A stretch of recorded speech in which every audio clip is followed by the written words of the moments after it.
Hermanos y hermanas amados, deténganse un momento y reflexionen.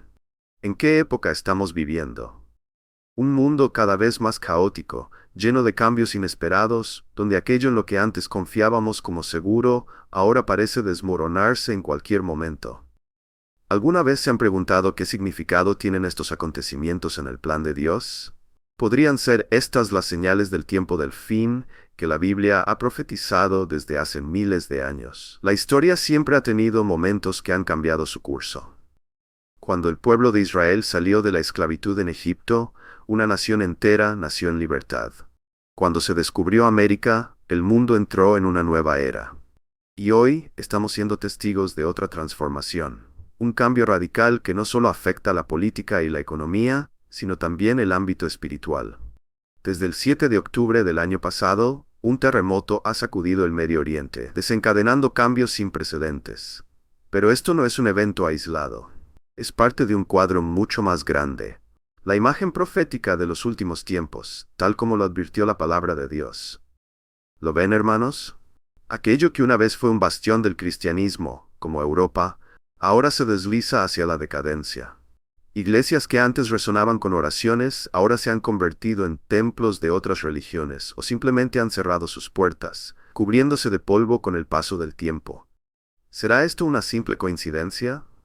¿O acaso hay una fuerza operando para apagar la luz del Evangelio en la tierra? Hoy nos adentraremos en Apocalipsis capítulo 12, un pasaje lleno de imágenes poderosas. Una mujer embarazada, un dragón rojo feroz, una gran batalla en el cielo y la caída de Satanás. Esto no es un cuento de ficción, sino una visión profética de lo que está sucediendo y lo que está por venir. Prepárense, porque lo que estamos a punto de descubrir podría cambiar por completo la forma en que ven el mundo de hoy. Ahora, entremos juntos en la enseñanza. Los hijos de Israel de la esclavitud en Egipto, oye, ayer éramos esclavos, ahora somos libres. La vida para ellos les cambió para siempre. Cuando alguien descubrió América y vino a Europa y dijo, oye, que allá hay gente, que allá hay civilizaciones, que allí hay otra cultura, que allá hay otros pueblos, cambió el rumbo de la historia, ¿no? Y tantas cosas, ¿no? Entonces creo que el mundo está a punto de cambiar. De hecho, desde el año pasado, concretamente desde el día 7 de octubre, lo que es toda la zona de Oriente Medio y otros países limítrofes ha cambiado completamente, totalmente. Y el mundo está cambiando de una forma tremenda y a partir de unos pocos días, semanas o meses, el mundo va a volver otra vez a cambiar. Y la Bélgica que has conocido, o la Europa a la cual viniste a ganar dinero, a empezar una vida nueva, no va a ser la misma que tú te encontraste cuando llegaste aquí.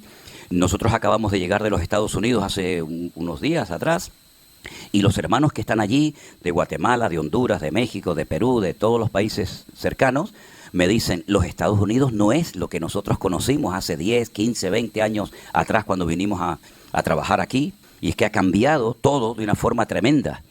Todo ha cambiado, el estilo de vida, la economía, la situación política, incluso el ambiente espiritual, ¿vale?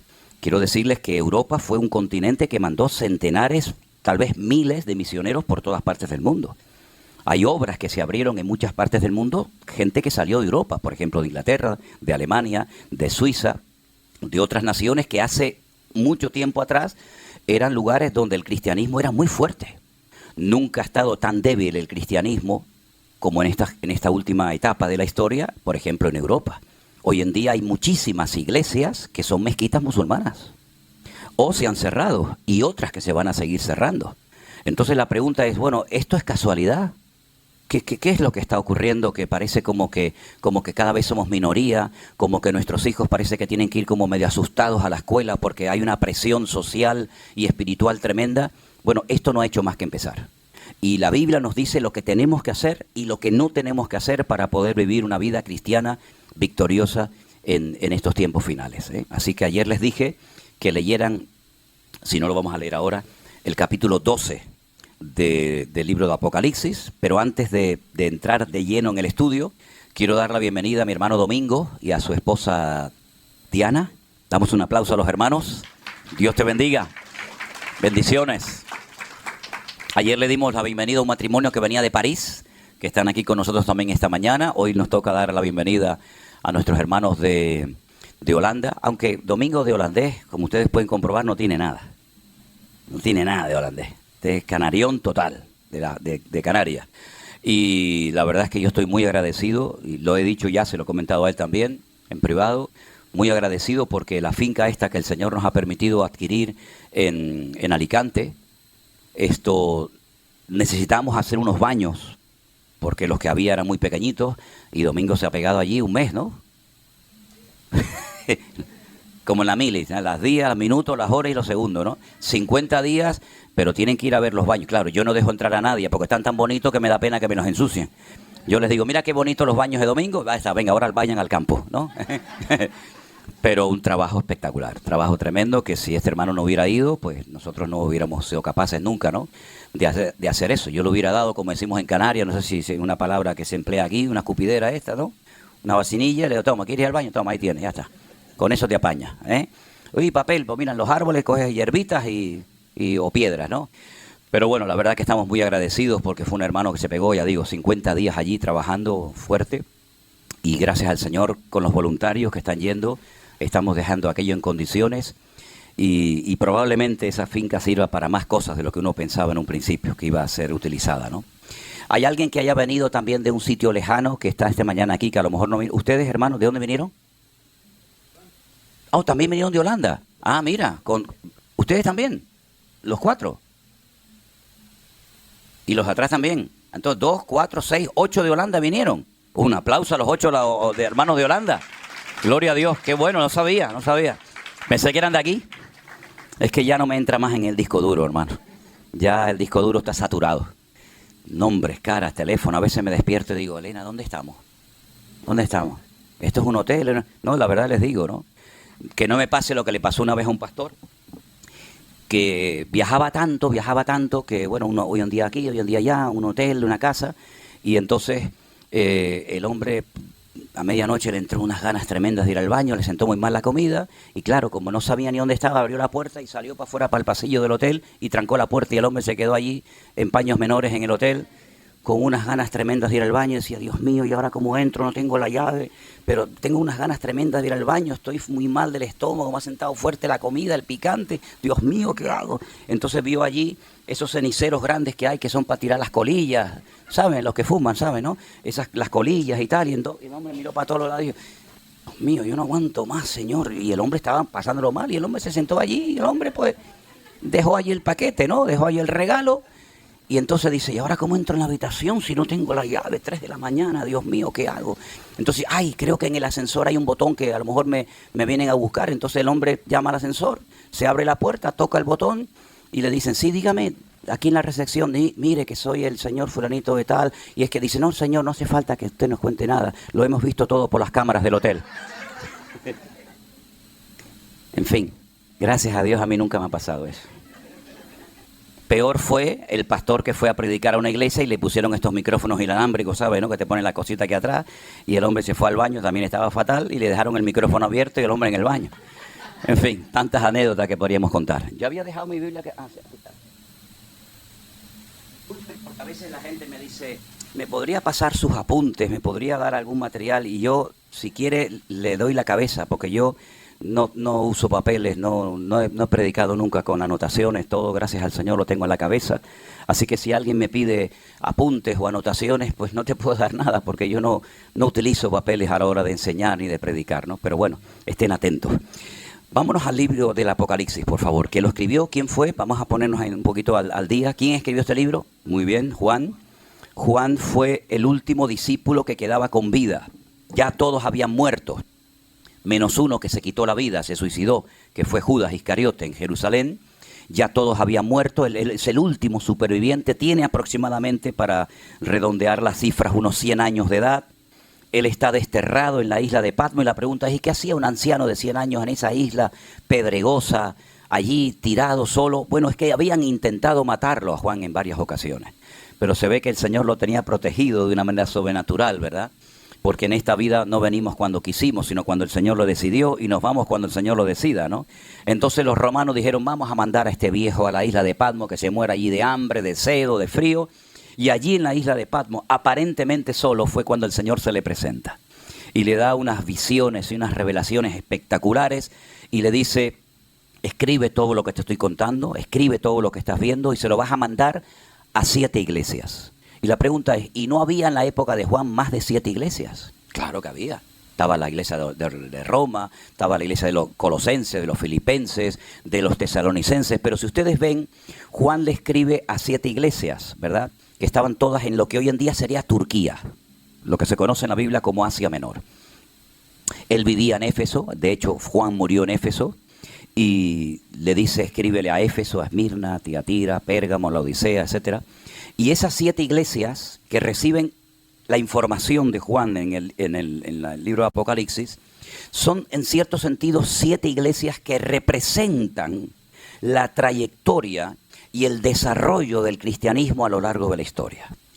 Ya digo, había mucho más iglesias que por supuesto las 7 que reciben el mensaje del Apocalipsis, pero si estudias, si analizas una por una, empezando por Éfeso, que es la primera, hasta la última, que es la iglesia de la Odisea, te vas a dar cuenta que el cristianismo, desde que nació hasta hoy en día, se va pareciendo mucho a las características tanto positivas como negativas de las distintas iglesias del Apocalipsis.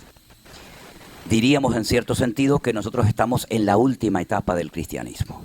Nosotros no sabemos cuánto le queda a este planeta Tierra, pero lo que sí tenemos la seguridad es que los tiempos se están acortando y que cosas que otra generación de creyentes no vieron, nosotros ya hemos comenzado a verlas. Podríamos decir que nos parecemos mucho a la iglesia de la Odisea. La iglesia de la Odisea, ¿cuál era el problema? Bueno, la iglesia de la Odisea tenía un problema gravísimo. Yo diría el más grave de todos, y es que perdió la presencia del Señor y no se habían dado cuenta. Dice el Señor, he aquí estoy a la puerta y llamo. Si alguno oye mi voz y abre la puerta, entraré a él, cenaré con él y él conmigo. Sin embargo, ellos decían, no tenemos necesidad de nada. Usted entra a cualquier iglesia hoy en día, esta no, porque, en fin, pero usted entra a cualquier iglesia hoy en día y usted se fija en los detalles y allá adentro hay centenares, tal vez hasta miles y millones de dólares. En instrumentos, en baterías, en cámara, en salones, en moquetas, en sillas, en piano. Y usted dice, madre mía, si se levantaran los cristianos del siglo I, que se reunían en cualquier parte, en una playa, en un campo, en una montaña, y ven cómo son los salones de culto nuestros hoy en día, se caerían de espaldas.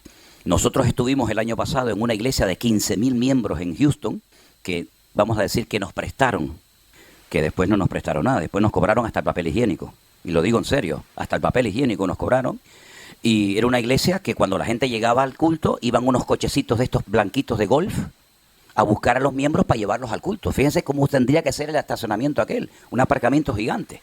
Había un templo gigantesco solamente para los jóvenes, que tú entrabas allí y allí dentro había millones, en cámaras, en instrumentos musicales, tenían una cafetería espectacular, campos de fútbol, canchas de no sé qué, una piscina. Esa era la de los jóvenes, pero luego estaba la de los niños. Y luego estaba la de los adultos, y luego estaba la de los hispanos, porque claro, los hispanos no se podían juntar con los gringos, porque los gringos son los gringos. Los hispanos tenían su propia iglesia, que era una belleza, ¿no? Y allá adentro había millones. Eso es lo que le pasó a la iglesia de la Odisea. Una iglesia rica, materialmente hablando, pero espiritualmente en una decadencia total y absoluta. El Señor cuando le habla a la iglesia, le dice palabras muy fuertes. Dice, yo a ustedes los voy a vomitar de mi boca. Y cuando una persona vomita, pues sabe que es porque te sientes mal con lo que estás comiendo. Ustedes son pobres, ciegos, desnudos, desventurados, miserables. Es decir, lo que le dice el Señor a la iglesia de la Odisea no tiene nada que ver con lo que ellos pensaban de sí mismos, ¿verdad? Entonces, a esas iglesias, el Señor le dice a Juan que les mande la carta o el libro del Apocalipsis, que la palabra Apocalipsis es una palabra griega que significa revelación. La palabra revelación viene de un acto que se hacía y se sigue haciendo hoy en día, que era cuando no existían libros, lógicamente. Los libros hasta la invención de la imprenta por Gutenberg no existía, eran todos pergaminos, eran lienzos. Y cuando el hecho de abrir un rollo, desenrollarlo para leer el contenido, ese acto de desenrollar se decía revelación o apocalipsis. Entonces el Señor lo que va a hacer es abrir el rollo de la historia y decirle a Juan, escribe lo que has oído y lo que has visto. Y se lo envías a las iglesias que yo te voy a decir, que son las que hemos mencionado, ¿vale? Entonces, el libro del Apocalipsis no es un libro imposible de entender. El Señor no ha escrito un libro en su palabra, no ha inspirado un libro en su palabra para confundirnos, sino todo lo contrario. para darnos información, para saber cómo tenemos que vivir, cómo tenemos que actuar, qué tenemos que hacer con nuestro tiempo, con nuestra economía, con nuestro ministerio, con nuestra familia, etcétera, etcétera. Así que el libro del Apocalipsis es como el periódico de mañana.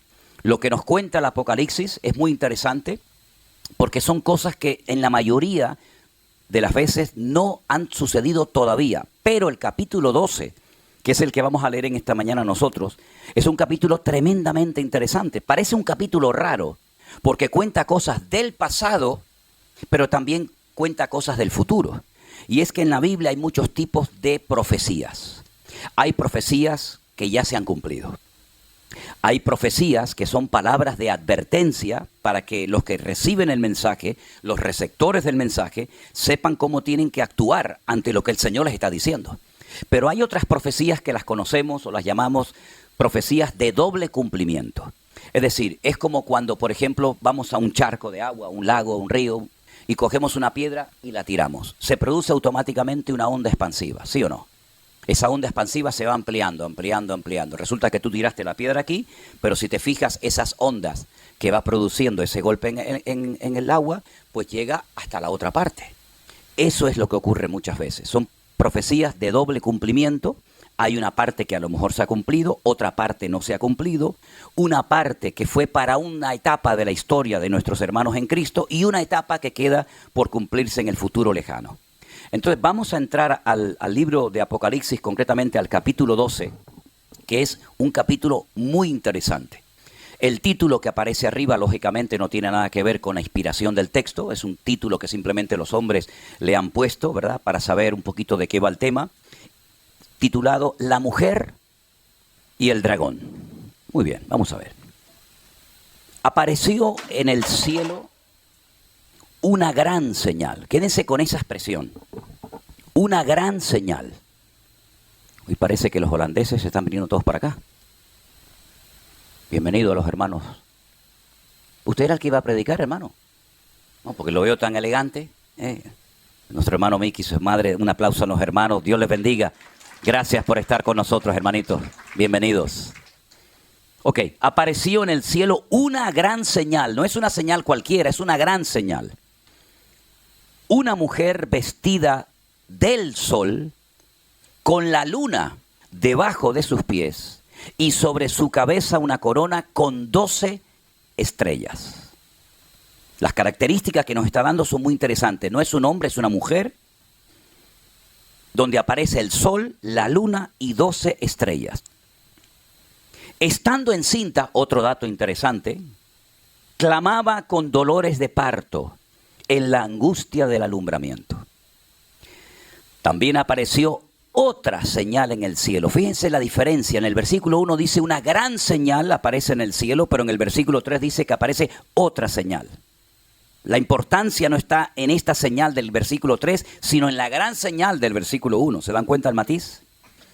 Esa señal consistía en que un gran dragón escarlata tenía 7 cabezas y 10 cuernos, y en sus cabezas 7 diademas. Fíjate la diferencia de lo que lleva la mujer, sol, luna y 2 estrellas, y este dragón lleva 7 cabezas, 10 cuernos y una serie de diademas o de adornos. Y su cola arrastraba la tercera parte de las estrellas del cielo. Las arrojó sobre la tierra. Y el dragón, fíjense qué dato tan interesante, se paró frente a la mujer que estaba para dar a luz, a fin de devorar a su hijo tan pronto como naciese. Así que el objetivo de este dragón era doble. Era hacerle daño a la mujer, a la madre, y al mismo tiempo devorar, destruir al niño una vez que naciera. Ahora vienen datos e información sobre la criatura, sobre el niño. Ella dio a luz a un hijo varón, no una niña, sino un varón, y ese niño regirá, gobernará con vara de hierro, es decir, con total autoridad, a todas las naciones del mundo. Y su hijo fue arrebatado para Dios y para su trono. Vuelve otra vez Juan a hablar de la mujer, versículo 6. La mujer huyó al desierto, donde tiene lugar preparado por Dios. El lugar donde ella huye es un lugar que Dios ha preparado específicamente para ella, para que allí, en ese lugar preparado por Dios, la sustenten, la cuidan, la protejan por 1260 días. 1260 días son 3 años y medio, o 42 meses, como se dice también en otro libro. Después, ya pasamos ahora a otra etapa, hubo una gran batalla en el cielo. Miguel y sus ángeles luchaban contra el dragón. Y luchaban el dragón y sus ángeles. Pero no prevalecieron, ni se halló ya lugar para ellos en el cielo. Fue lanzado fuera el gran dragón. Ahora nos da más información sobre el dragón. Dice que el dragón es la serpiente antigua. Y esa serpiente antigua se llama Diablo y Satanás, el cual engaña al mundo entero. Fue arrojado a la tierra y sus ángeles fueron arrojados con él. Entonces oí una gran voz en el cielo que decía: ahora ha venido la salvación, el poder y el reino de nuestro Dios y la autoridad de su Cristo, de su Mesías, porque ha sido lanzado fuera el acusador de nuestros hermanos, el que los acusaba delante de nuestro Dios día y noche. Ellos le han vencido por medio de la sangre del Cordero y de la palabra del testimonio de ellos, y menospreciaron sus vidas hasta la muerte.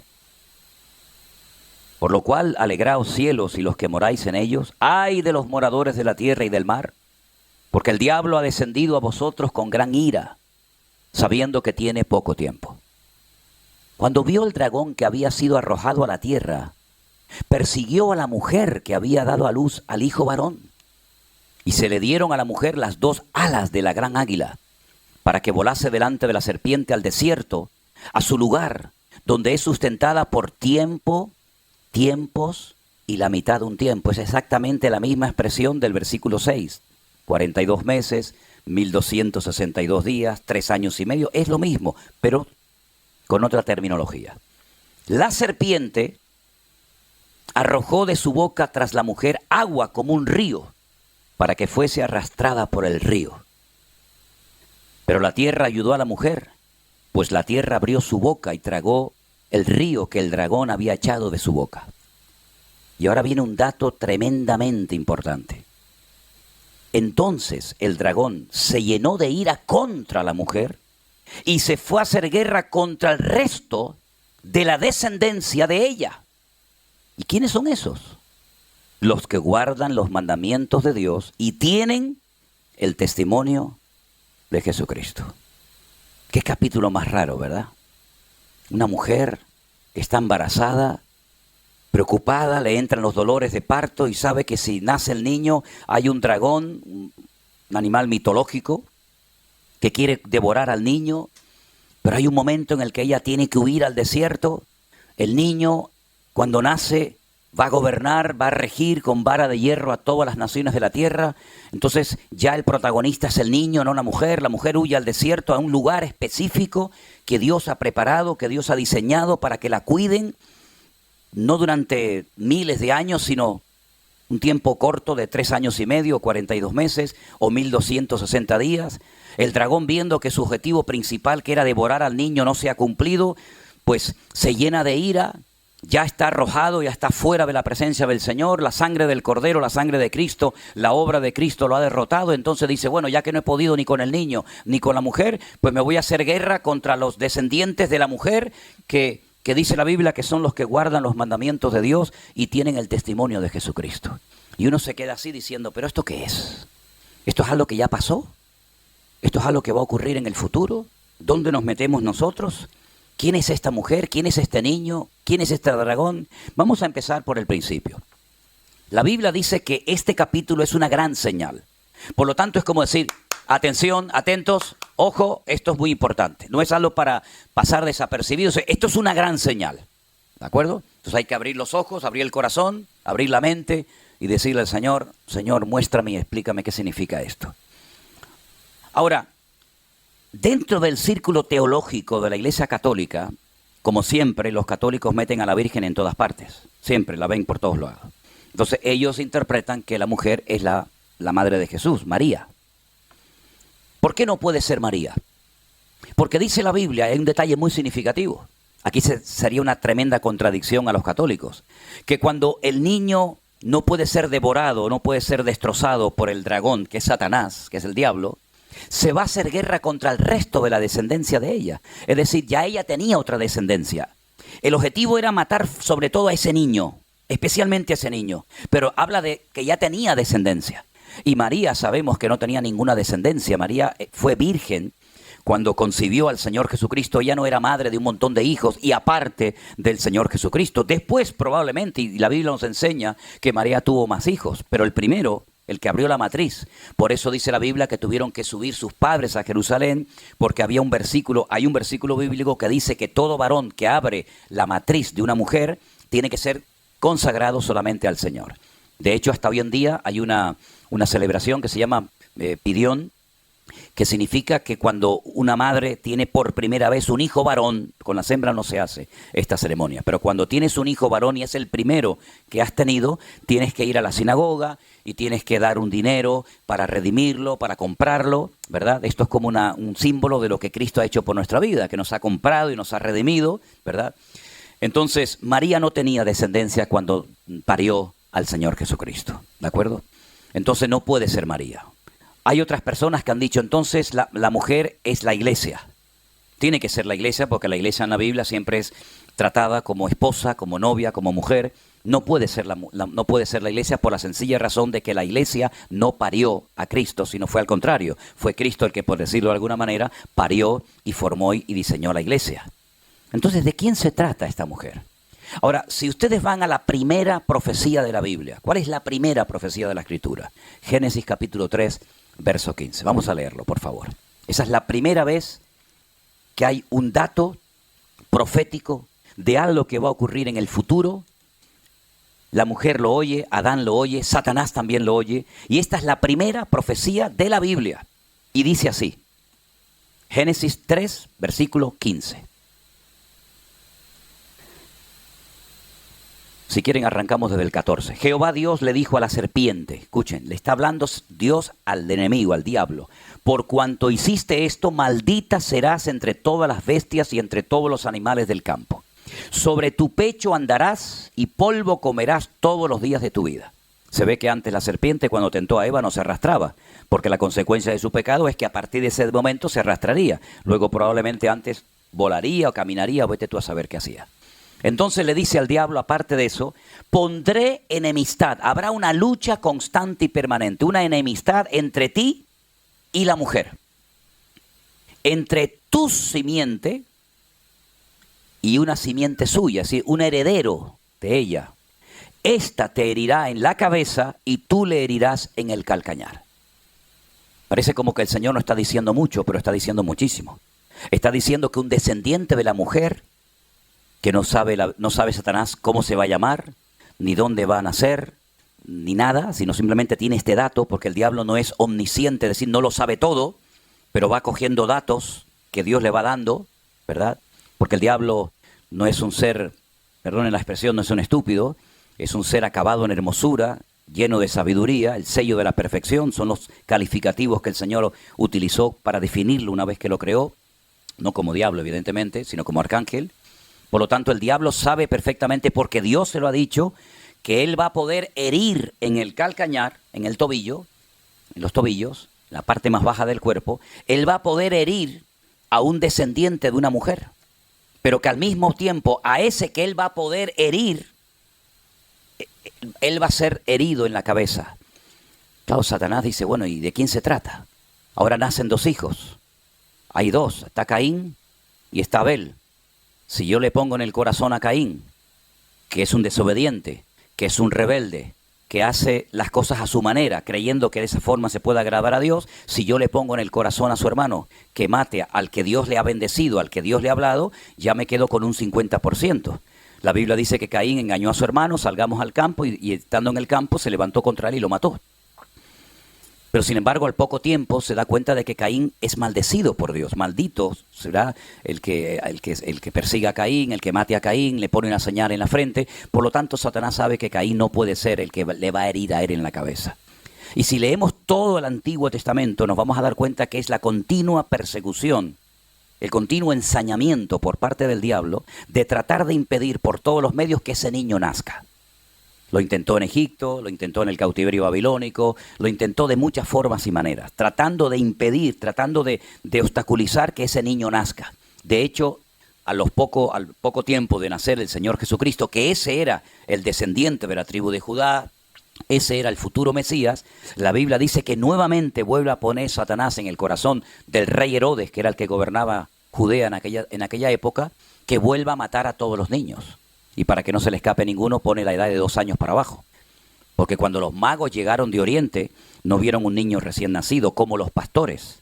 Cuando los magos llegaron de Oriente, no vieron, repito, a un niño recién nacido, sino vieron a un niño ya grandecito. Ya no estaba en un pesebre, ya no estaba en una sucá, ya estaba en una casa. ¿De acuerdo? A veces lo juntamos todo y ahí está la burrita, el burrito, José, María, los magos, los pastores, y eso es un rollo que no tiene absolutamente nada que ver con la cruda realidad. Ahora, Satanás no fue capaz de impedir el nacimiento del Señor Jesucristo.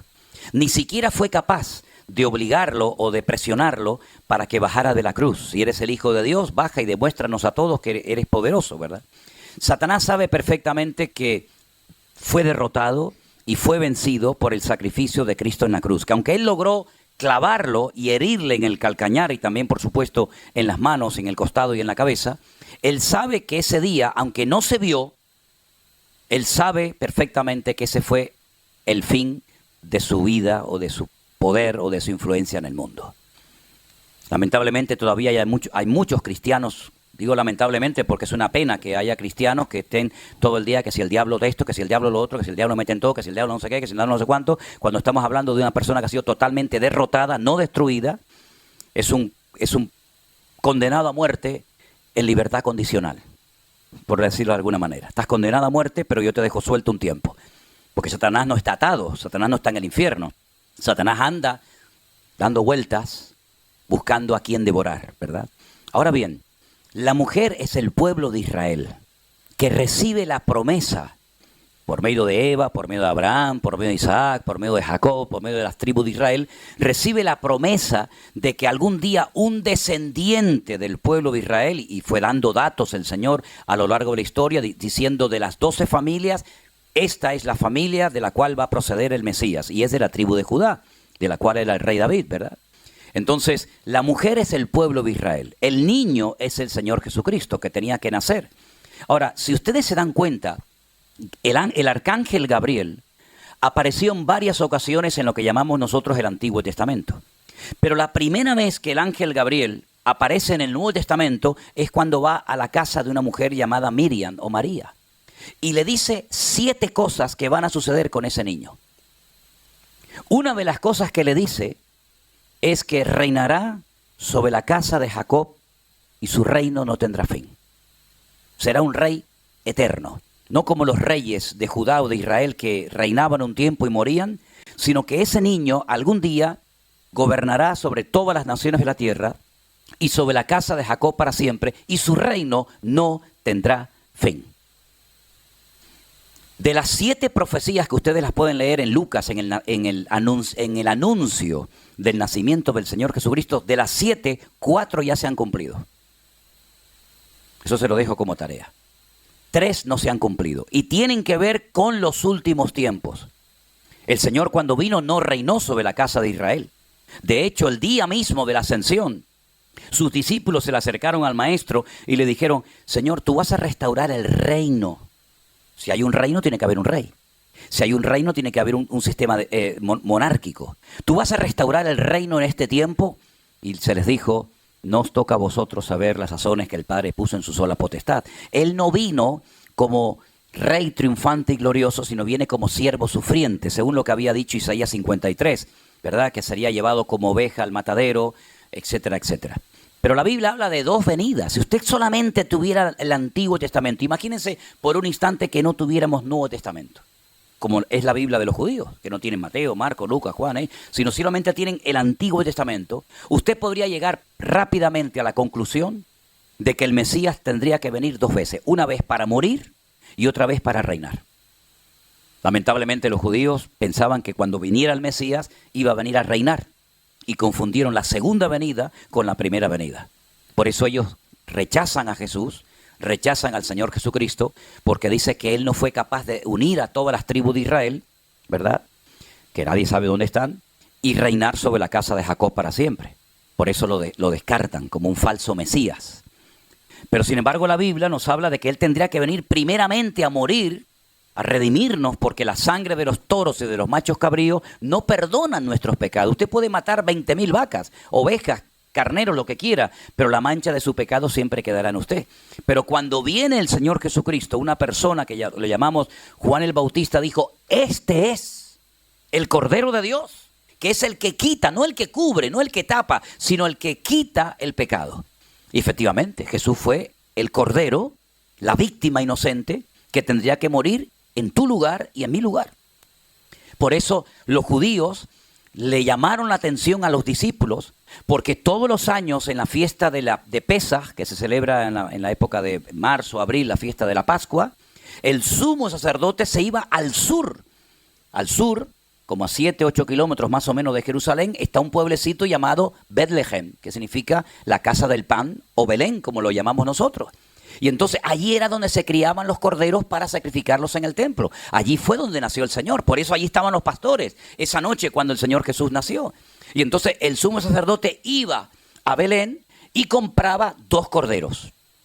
Y cuando iba rumbo a Jerusalén, la gente en esa puerta estaba esperando al sumo sacerdote, y cuando lo veían en el horizonte, cuando veían que venía con los 2 corderos, la gente comenzaba a decir, Baruch haba Beshem Adonai. Bendito el que viene en el nombre del Señor.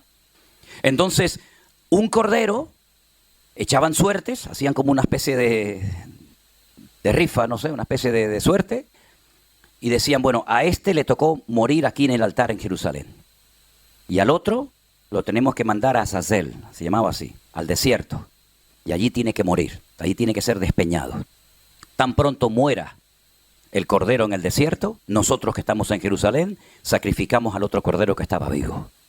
Sí, pero no había teléfono, no había WhatsApp. ¿Cómo sé yo que estoy en Jerusalén, que este cordero que se ha llevado al desierto ya está muerto y ya puedo matar al que está vivo? ¿Cómo lo sé? Entonces les ocurrió una idea genial. Cuando ustedes van a Jerusalén se van a encontrar a muchos pidiendo en la calle dinero y te venden un hilito rojo que te lo amarran aquí. Y ellos dicen, no, para la buena suerte. Pero fíjense lo que se hacía. Se ponía un hilo en uno de los cuernos del carnero que se llevaba al desierto y otro hilo en el que se quedaba en Jerusalén. Milagrosamente, cuando el cordero que se llevaba al desierto para ser despeñado y muerto era el que se llevaba los pecados, ¿vale? Era como que le cargamos todos los pecados a este animal y lo llevamos al desierto para que se lleve nuestros pecados y allí lo matan. Cuando ese cordero era muerto en el desierto, el hilito blanco que tenía el cordero que se había quedado en Jerusalén cambiaba de color y se ponía rojo. Y la gente sabía, ya ha muerto el cordero del desierto. ¿Saben ustedes que desde el día que murió el Señor Jesucristo en Jerusalén, nunca más el cordón cambió de color? Nunca más, lo dice el Talmud, jamás.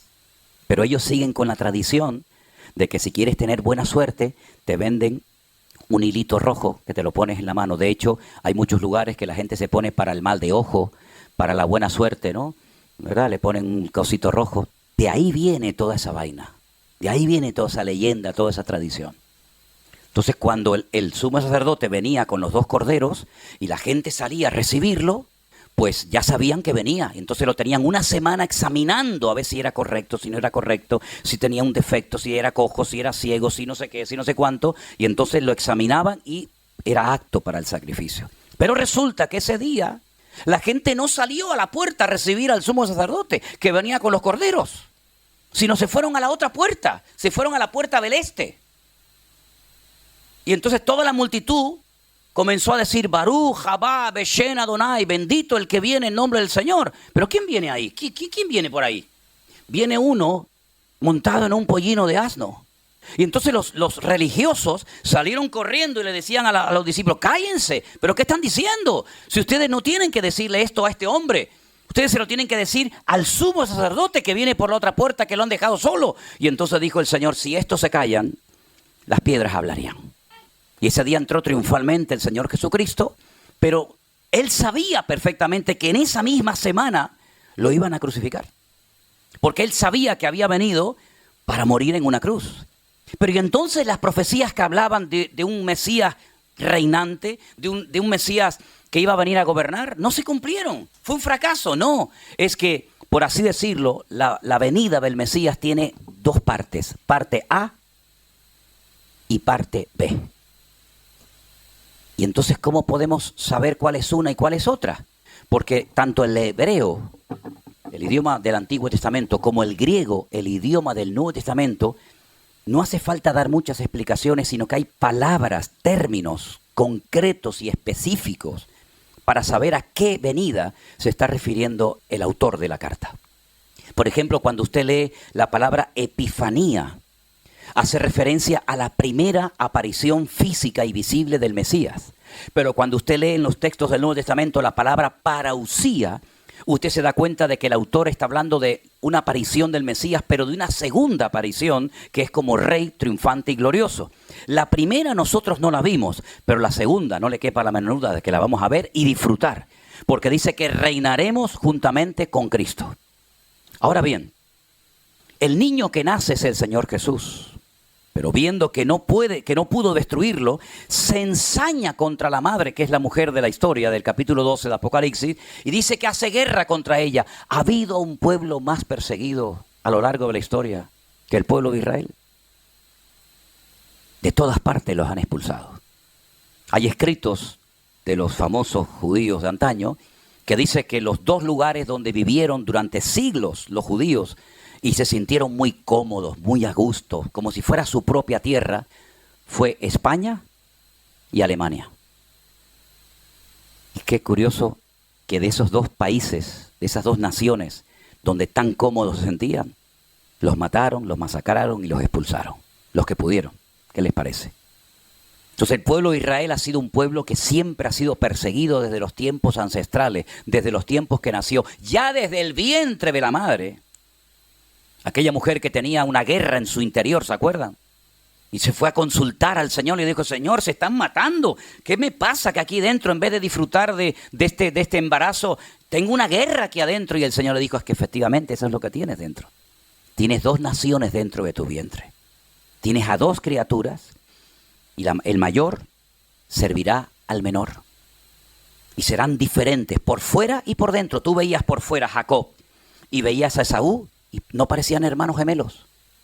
Uno era peludo como un oso. El otro era lampiño, el otro era un salvaje. Como dice el hebreo, era un pere Adán, era un salvaje hombre. Era un cazador, era un hombre violento, un hombre agresivo. Estará contra todos y todos contra él. Y el otro era tranquilo, pacífico, más calculador, más de cabeza. El otro era todo visceral, ¿no? Y la Biblia dice que Esaú quiso matar a su hermano. Sin embargo, se cumplió lo que dijo la palabra de Dios, que el mayor, el primero, porque el primero en hebreo es el Bejor. La palabra primogénito en hebreo es Bejor. Y la palabra Bejor viene de la palabra Berajá, que significa bendición. El primogénito se llevaba 3/4 partes de la bendición, de la herencia del padre. Y al pequeño se le daba pues lo que quedaba, ¿no? Si es que quedaba algo. Pero el Señor ya había dicho, el Señor ya se había decantado por el menor. Porque en hebreo, en el judaísmo hay la siguiente costumbre. Imagínense que este es el vientre de la mujer. Si cogemos una piedra y la metemos, va al fondo de la botella, ¿sí o no? Y si cogemos otra piedra, llega y se posa sobre la piedra que está al final. La primera que entró, sale la última. Y la última, sale la primera. Eso es como ellos explican un parto de gemelos. El primero que entró en el judaísmo es el primogénito. El segundo tiene que servir al primero. Aunque entró primero, sale el segundo. Es decir, el Señor sabía perfectamente que Jacob tenía que ser el heredero. Por eso le cambia el nombre. Y le dice, el nombre que tus padres te pusieron va en consonancia a tu carácter. Por eso la palabra Jacob, la primera letra es un gancho. porque él enganchó con su manita a su hermano. Y para recordar que él fue el que le agarró al calcañar a su hermano, le pusieron una letra que es como un gancho, que se llama la letra Yod, en la primera letra, Jacob. Pero cuando él tiene un encuentro con el Señor le cambia el nombre. Y le dice, ya no vas a ir por la vida pues haciendo las triquiñuelas que todos sabemos. Ahora te voy a llamar Israel. Es un nombre inventado por Dios. Israel tiene la letra Yod, la letra Sin, la letra Resh, la letra Aleph y la letra Lamed. En esas letras, la primera letra, la letra de Jacob, tienes a Jacob y a Isaac. Jacob y Isaac. En la segunda letra, la Sim, la Sames, perdón, pero la Sim, pero con sonido S, tienes a Sara. En la letra Resh tienes a Rachel y a Rebeca. En la letra Aleph, que es la A, tienes a Abraham. Y en la letra Lamed tienes a Lea. Es decir, que en el nombre Israel tienes a Abraham, Isaac, Jacob, Rebeca, Raquel y Sara. Todos están en el nombre Israel. Y las primeras 3 letras, quitamos las 2 últimas, que se queda Yashar, significa recto. Y las 2 últimas significan Dios. A partir de ahora vas a caminar recto delante de Dios. Porque yo he enderezado tu vida para que nunca más vuelvas a hacer lo que has hecho, sino que serás recto delante de mi presencia. Entonces, ese pueblo, Satanás lo odia. Porque durante siglos fue el pueblo que representó la presencia y la existencia de Dios en la tierra. Hoy en día, si vamos por muchas partes del mundo, hay mucha gente que se definen como cristianos, sean evangélicos, sean católicos, sean luteranos, y ya prácticamente todo el mundo sabe que hay una Biblia, que hubo un Señor Jesucristo, que hubieron unos apóstoles, etc. Pero en aquella época, los únicos en el mundo que sabían que había un único Dios que se quería revelar y tener comunión con el hombre eran ellos, era el pueblo de Israel. Por eso las costumbres de ellos eran diferentes a las de los demás pueblos. Por eso ellos, por ejemplo, cuando llegaba el 7º día, el día de la semana del reposo, ellos no trabajaban. Ni ellos, ni los animales, ni los esclavos, ni nadie que viviera entre ellos. Y claro, los miraban y decían, pero ¿cómo no trabajan ustedes?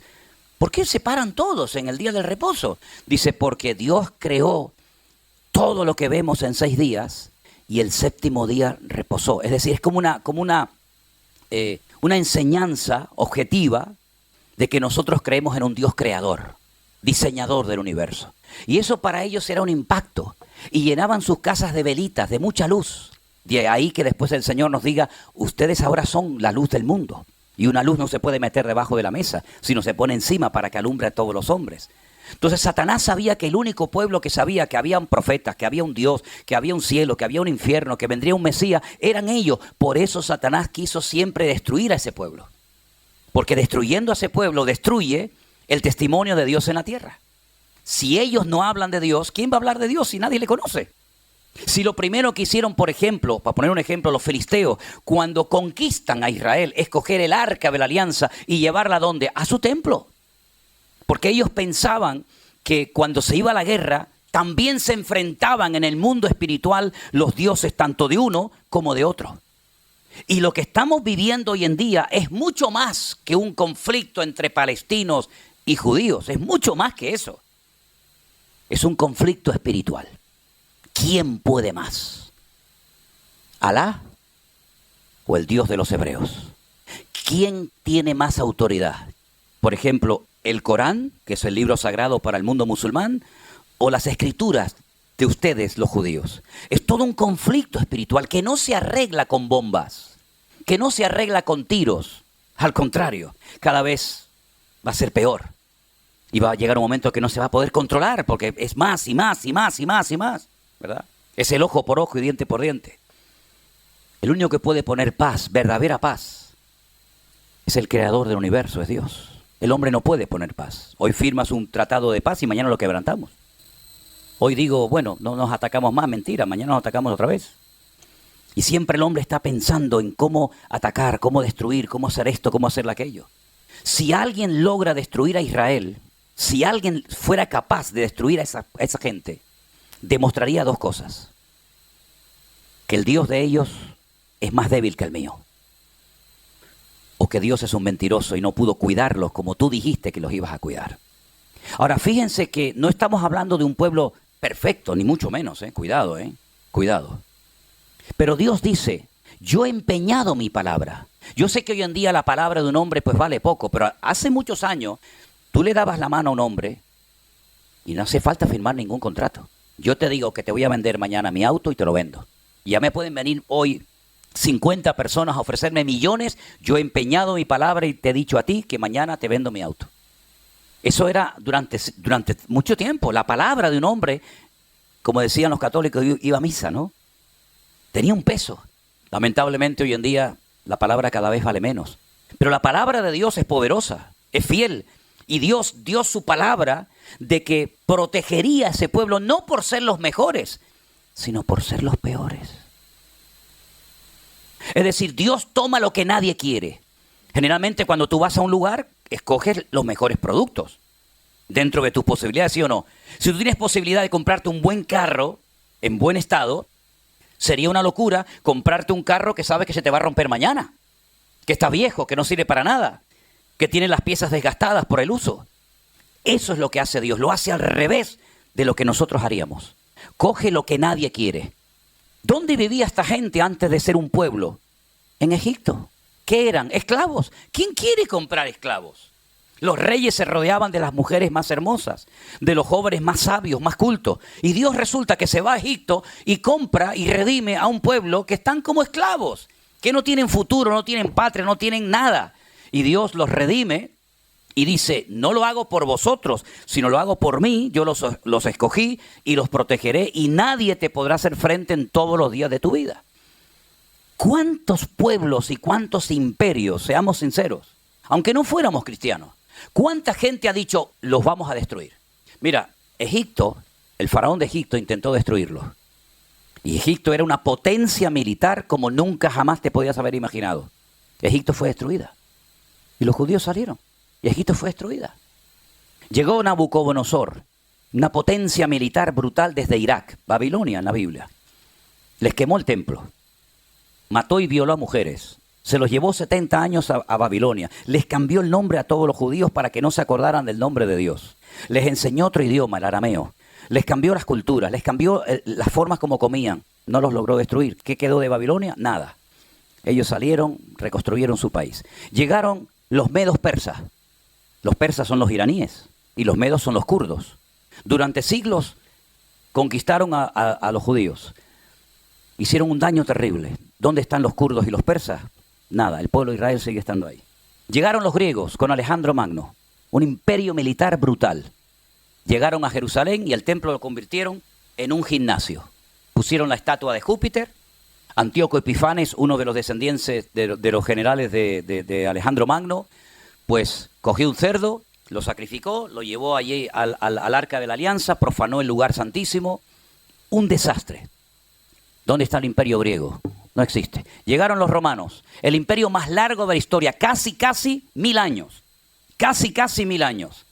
Destruyen Jerusalén, le cambian el nombre, no se va a llamar Jerusalén, esto se llama Aelia Capitolina. ¿Cómo se llama este país? Eretz Israel, la tierra de Israel. A partir de ahora se va a llamar Palestina o Filistea, tierra de los filisteos. Quemaron, torturaron, crucificaron, destruyeron. ¿Dónde está el imperio romano? No está el imperio romano. Llegaron los cruzados, llegaron los españoles, quisieron destruir al pueblo de Israel. O se convierten o les cortamos la cabeza. Los que se convertían los llamaban cerdos, marranos. ¿De dónde creen ustedes que viene la costumbre de tener una hucha en forma de cerdo? Una hucha para guardar dinero con la rajita arriba para guardar dinero. Del cerdo avaricioso judío. A las afueras de Andalucía hay unas montañas que se llaman Despeñaperros. ¿Qué hacían en esa montaña? Pues cogían a los perros judíos y los tiraban al barranco y los mataban. ¿Qué pasó con el imperio español? El imperio más grande que jamás ha existido. La mitad de Estados Unidos, Filipinas, parte de Europa, toda Latinoamérica. ¿Dónde está el imperio español? No hay nada. Y cada vez somos menos y cada vez estamos más divididos. Hasta los catalanes se quieren ir de España.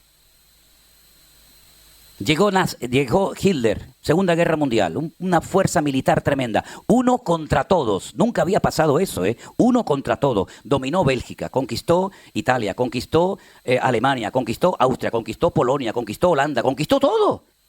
¿Qué fue del Tercer Reich que decía que iban a durar 1000 años? ¿Dónde están? Murieron todos. Los judíos Los masacraron. A los pocos años, 1948, la Segunda Guerra Mundial creo que terminó en el 45, 3 años más tarde ya tienen un país los judíos. Y Hitler ya se murió. Tú dices, bueno, pero vamos a ver, ¿pero qué tiene esta gente? ¿Qué le pasa a este pueblo? Es que Dios ha empeñado su palabra. Ahora Israel está peleando contra 7 frentes diferentes. Díganme ustedes un país que pelee contra 7 frentes al mismo tiempo. Un país que es así, que es el 0,02% de la población mundial. 9 millones de judíos viven allí. Parece que viven 1.000 millones. 9 millones de judíos contra millones de naciones. Y tú dices, ¿pero qué es lo que pasa? ¿Cómo es posible que hay imágenes, hay muchas imágenes, que lancen los cohetes para allá y se den la vuelta y vuelvan para el que lo lanzó? ¿Cómo es posible que ocurran tantas cosas? En la Guerra de los 6 días, 1967. Suben los poquitos tanques de guerra a los altos del Golán. Cuando llegan arriba se encuentran centenares y centenares de carros de combate de los sirios, armados hasta los dientes, material ruso tremendamente sofisticado. Están subiendo los 4 tanques viejos de la Segunda Guerra Mundial que habían recuperado los judíos, y cuando llegan arriba a los altos del Golán se ven todo el valle lleno de centenares y centenares de carros de combate. Este es el fin, ya no hay ninguna escapatoria, de aquí no salimos. De repente comienzan, y hay imágenes, comienzan a abrir las tapas de los tanques de combate los sirios, con todo el material dentro, armados con cohetes, con misiles, con todo, lo dejan encendido y salen corriendo. Y dicen, pero ¿por qué se van? ¿Por qué se van? ¿Por qué no nos disparan? Años más tarde, generales sirios dijeron, pero ¿cómo no íbamos a huir? Si cuando ustedes subían los altos del Golán iba una mano gigante así, protegiéndolos y cuidándolos. Los franceses llegaron en una de las famosas guerras que hubo con Gaza, no esta, sino otras. Y dijeron, pero ¿cómo son tan malos ustedes que cogen un bazooka y apuntan para allá? Ahí está el edificio, ahí viven 500 personas. Lanzan para allá y sale para allá el cohete. ¿Por qué no apuntan bien? Y ellos dijeron, porque el Dios de ellos pelea contra nosotros. Cosas increíbles. Increíbles. O esto es verdad lo que dice la Biblia, o alguien nos está mintiendo y tomando el pelo. Entonces, queridos hermanos, esta mujer es el pueblo de Israel que ha sido y seguirá siendo perseguido. Y les voy a decir algo, y esto no ha hecho más que empezar. Porque ahora están peleando con 7 frentes diferentes, con los hutíes en el sur, con Hamas en el oeste, con los Hezbollah en el norte, con Irak, con Irán. Pero va a llegar un momento que todas las naciones de la tierra, escúchenlo bien, todas las naciones de la tierra atacarán a Israel, todas. Y los que van a capitanear, los que van a dirigir este ataque brutal contra Israel, van a ser nada más y nada menos que, como dice la Biblia, en los tiempos de la Biblia se llamaba Gog, Magog, Mesed y Tubal, que son las naciones de Rusia y todos los satélites que giran en torno a ellos. Putin fue criado por una familia hebrea. Putin no va a atacar a Israel.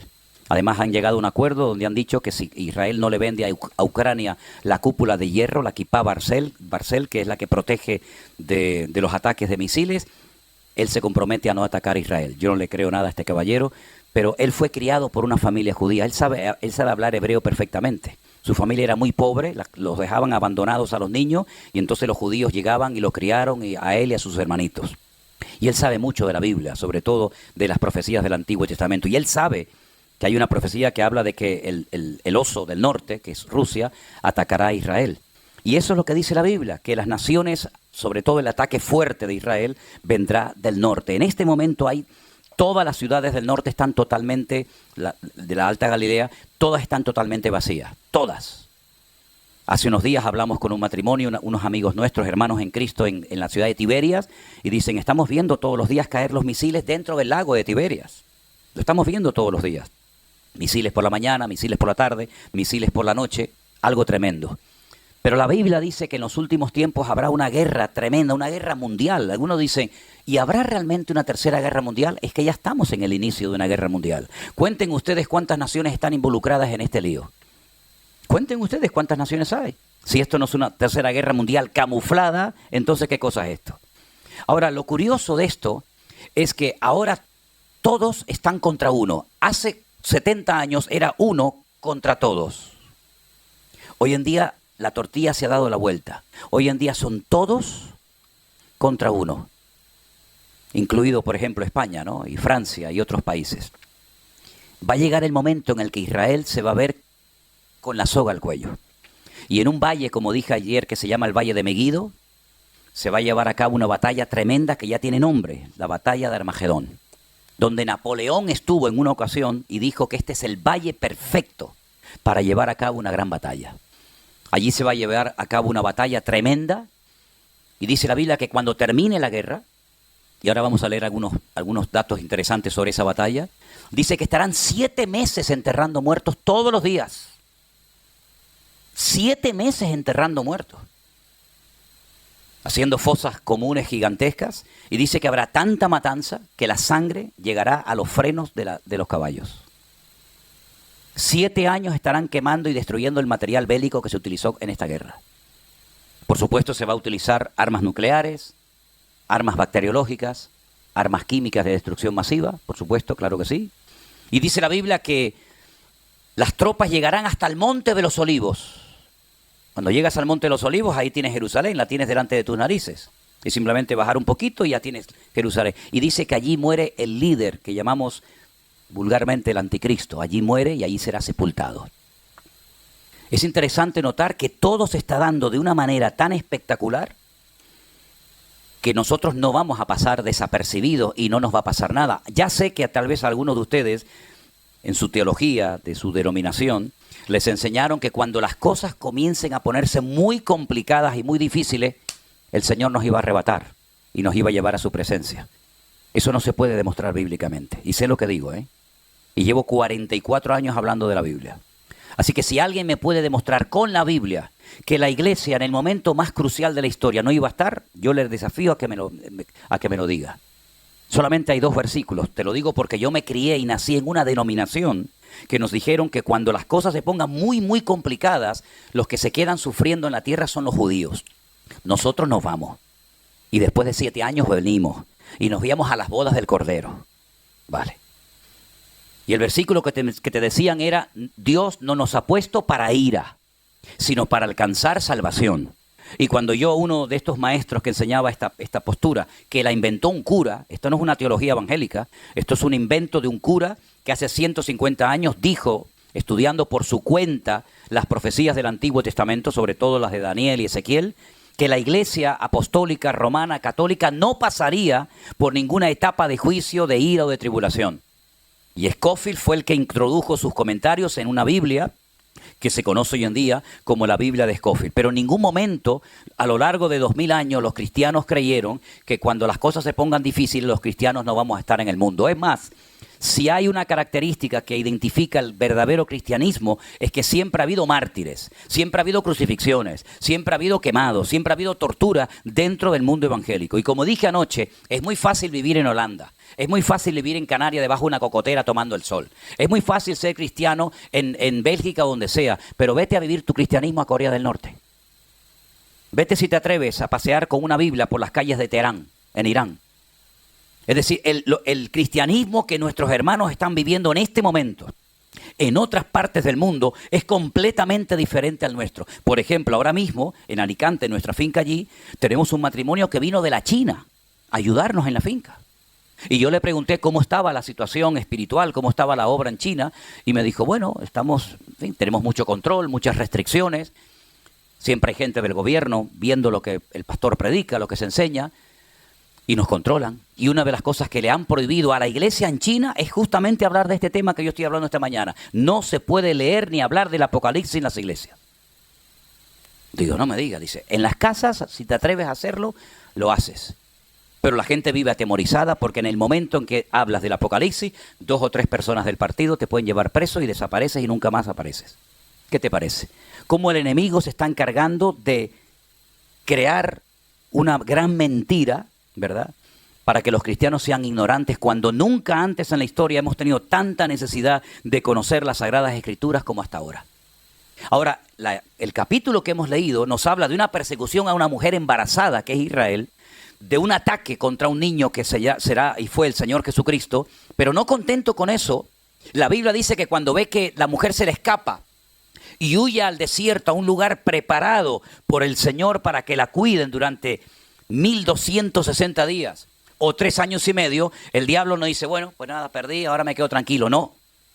Dice en el versículo 17, y lo vuelvo a leer, entonces el dragón, que es el diablo, Satanás, se llenó de ira contra la mujer y se fue a hacer guerra contra el resto de la descendencia de ella. Y si alguien se pregunta en esta mañana, ¿y esta gente quiénes son? Te lo dice aquí. Los que guardan los mandamientos o la palabra del Señor y los que tienen el testimonio de Jesucristo. ¿Somos o no somos nosotros testigos del Señor Jesucristo? Si alguien te para por las calles en esta mañana y te pregunta, ¿tú eres cristiano? ¿Tú sigues a Jesucristo? ¿Cuál es tu respuesta? Sí, pues entonces aquí estás tú.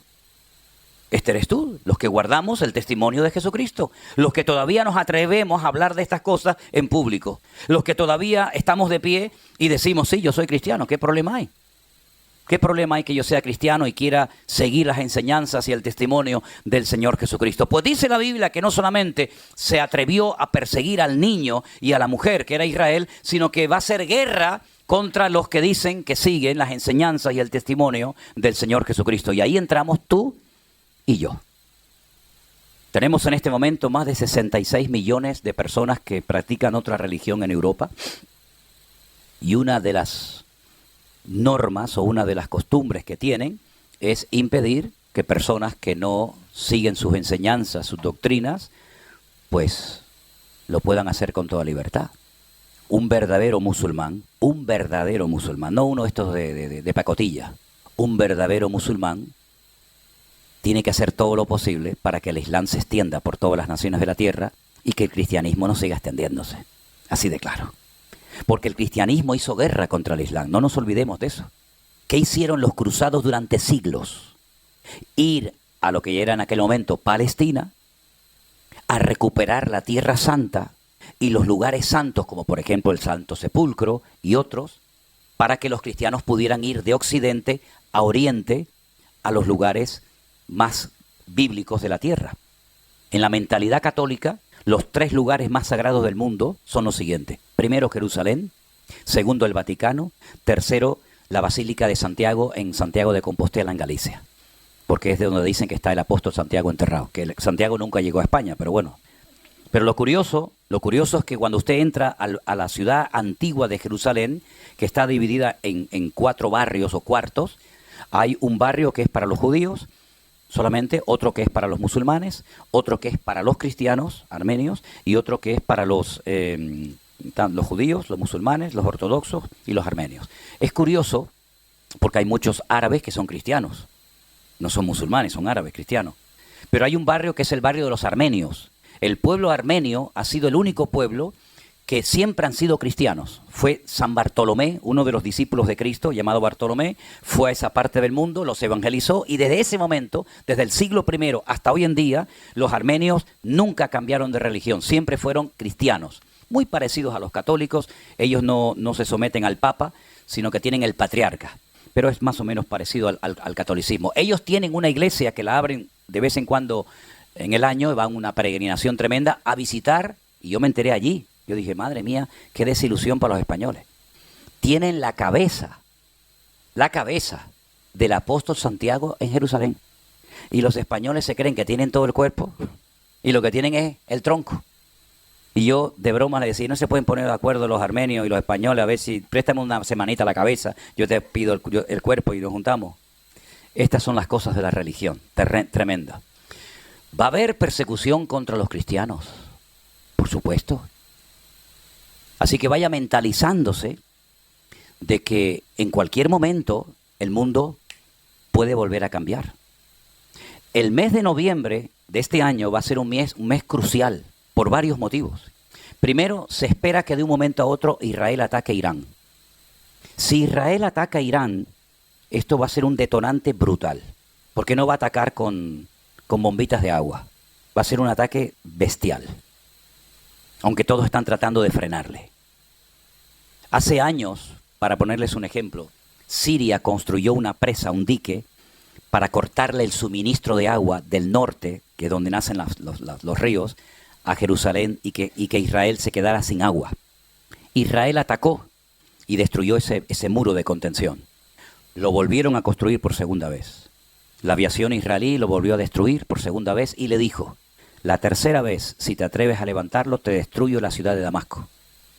Y ellos tienen miedo porque hay una profecía en la Biblia que algún día Damasco, capital de Siria, será destruida y será un montón de ruinas. De hecho, la semana pasada, Damasco, capital de Siria, recibió un ataque israelí brutal. Porque la Biblia dice que Damasco desaparecerá. No lo digo yo, lo dice la Biblia.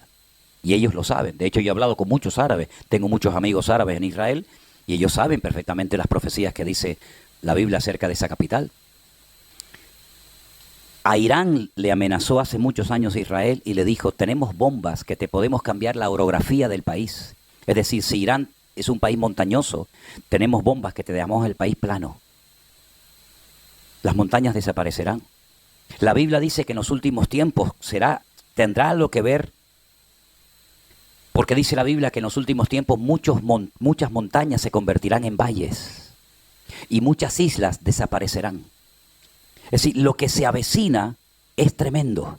La pregunta es, ¿y ahora nosotros como creyentes, qué podemos hacer? Ahora, déjenme que les lea una porción de la Biblia. Yo sé que algunos ya están medio dormidos, pero lo que sí le pido, por favor, que si va a roncar, no despierta al que está al lado, por favor. Hágalo bajito. Le dijo una vez un pastor a una hermana, por favor, hermana, despierte a su marido. Y le dice, despiértelo usted que se quedó dormido por su culpa. Capítulo 14, y ahora vamos a hablar de qué podemos hacer. Capítulo 14 de Zacarías es impresionante. El capítulo 14 se titula Jerusalén y las naciones. Todo el capítulo es una maravilla de capítulo, nos da una información extraordinaria, pero miren lo que dice aquí. Versículo 1. Zacarías 14. ¿Tienes ahí? Ah, qué bueno. He aquí el día del Señor viene, y en medio de ti serán repartidos tus despojos. Ahora dice el Señor, yo reuniré a todas las naciones para combatir contra Jerusalén. ¿Quién toma la iniciativa? ¿Los rusos? ¿Los árabes? No, el Señor dice, yo las reuniré para combatir contra Jerusalén y dice, y la ciudad será tomada. Será tomada. Serán saqueadas las casas, violadas las mujeres. La mitad de la ciudad irá en cautiverio, mas el resto del pueblo no será cortado de la ciudad. Lo que pasó el día 7 de octubre todavía sigue sacudiendo a Israel y a sus líderes, porque ellos decían, aquí en nuestro país tenemos seguridad y nunca nos van a poder atacar. Tenían una valla. Yo he estado por toda esa valla, he visitado todos los kibutzim, estuve a cientos de metros de la Franja de Gaza, por ese camino que se llama el Camino de la Muerte, por donde ustedes vieron los vídeos que entraban con las motos y todo aquello, con aquella pala mecánica. Ellos decían, no nos van a atacar nunca, tenemos tanta seguridad, tanta inteligencia, tenemos dos inteligencias, la interior, la Shin Bet, y la exterior, que es el Mossad. Tenemos tanta seguridad que yo pongo mi casa a 1 kilómetro de la Franja de Gaza y aquí nunca va a pasar nada. Es increíble, ¿no? Todo falló, todo falló. La policía, los militares, los aviones, los helicópteros, todo falló. Y en un día, todo cambió radicalmente. Increíble, ¿no? Pues dice la Biblia que eso que pasó el día 7 de octubre en el sur de Israel va a pasar, pero ahora en la capital, en Jerusalén. Y Jerusalén dice que será atacada, las mujeres serán violadas, las casas van a ser saqueadas. Después, versículo 3, saldrá el Señor y peleará con aquellas naciones como que peleó en el día de la batalla. Y entonces dice algo aquí tremendo. Esto nunca ha ocurrido, esto es profético totalmente, 100% profético. Se afirmarán sus pies en aquel día sobre el monte de los olivos, que está enfrente de Jerusalén, al oriente, al este. El monte de los olivos se partirá por en medio, hacia el oriente y hacia el occidente, haciendo un valle muy grande, y la mitad del monte se apartará hacia el norte y la otra mitad hacia el sur. Se va a hacer un valle gigantesco, un valle enorme. Huiréis al valle de los montes, porque el valle de los montes llegará hasta Azal. Huiréis de la manera que huisteis por causa del terremoto en los días de Usías, rey de Judá. Y vendrá Jehová, mi Dios, y con él todos sus santos. Si no solamente viene él a poner sus pies sobre el monte de los olivos, sino que viene acompañado, y dice que viene con todos los santos. Viene con San Pancracio, con Santa Rita, no. ¿Quiénes son todos los santos, hermano? Los hijos de Dios. Vosotros que no erais pueblo, ahora sois real sacerdocio, pueblo de Dios, pueblo santo, ¿verdad? Y acontecerá en aquel día que, escuche esto, no habrá luz clara ni oscura. ¿Cómo? O es de día o es de noche. No, ese día no es ni de día ni de noche. Será un día el cual es conocido de Dios, que no será ni de día ni de noche. Pero sucederá que al caer la tarde habrá luz. Si todo volverá a cambiar. Porque nosotros decimos, o es de día o es de noche. Pero dice aquí que cuando Él venga, no será ni de día ni de noche. Entonces, ¿cómo es? Dice, nadie lo sabe, solamente el Señor. Mire, solamente para ponerle un ejemplo. El sol sale de día y la luna sale de noche. Pero la Biblia dice en Génesis capítulo 1 que lo primero que Dios hizo, lo primero, mejor dicho, que Dios creó fue la luz. Fue a la luz y fue la luz. Y el sol lo creó al cuarto día. Si el sol no fue creado hasta el cuarto día, ¿cómo el primer día dice sea la luz y fue la luz? ¿Qué luz había? ¿Te das cuenta cómo la dimensión espiritual es completamente diferente a la nuestra? Todo cambia, todo cambia.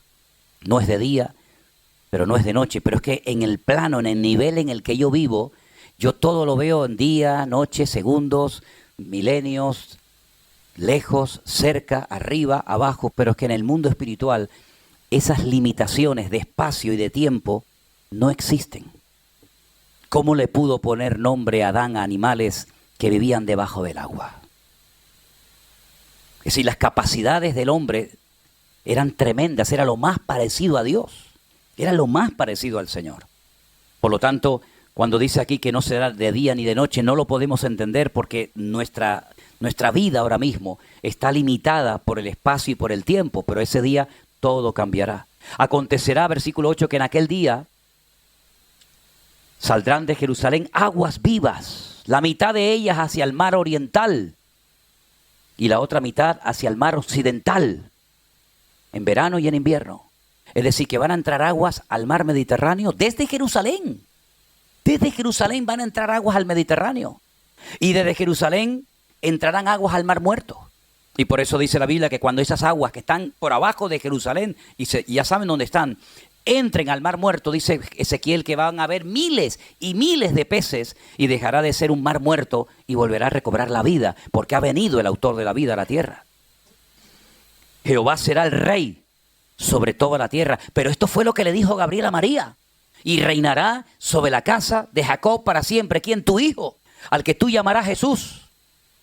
Entonces, si dice que viene Jehová a reinar sobre todas las naciones de la tierra, quiere decir que Jehová es el Señor Jesucristo. Porque si el ángel Gabriel le dijo a María que tu hijo, que tú lo vas a parir, va a ser el rey sobre todas las naciones de la tierra y será el rey sobre la casa de Jacob. Y ahora dice Zacarías que Jehová viene como rey para reinar sobre toda la tierra. Quiere decir que ese Jehová es el Señor Jesucristo, ¿sí o no? Por eso cuando el Señor Jesucristo le dijo a sus discípulos, le dijo a los judíos, si ustedes verdaderamente fueran hijos de Abraham, ¿ustedes creerían en mí? Porque Abraham me vio a mí. Yo hablé con Abraham, él conoció mis días, él vio mi vida y se gozó. Y le dicen, que Abraham te vio a ti. ¿Pero cómo te va a ver Abraham a ti? Si tú no tienes ni 40 años. Y le dice, es que yo soy antes de Abraham. Y le dicen, tú eres del diablo. Y el Señor le dijo, no, vosotros sois de vuestro padre el diablo. Yo soy mucho antes de Abraham, yo soy antes de Adán y Eva, yo soy antes de todo lo que existía. Porque yo soy el Dios eterno, el Emmanuel, el Dios humanado, el Dios que se hizo carne y habitó entre nosotros y vimos su gloria, gloria como del unigénito del Padre. Entonces fíjate qué tremendo, porque más adelante, aunque todo el capítulo no tiene desperdicio, pero dice, versículo por ejemplo 12, esta será la plaga con la que Jehová herirá a todos los pueblos que pelearon contra Jerusalén. La carne de ellos se corromperá estando ellos sobre sus pies.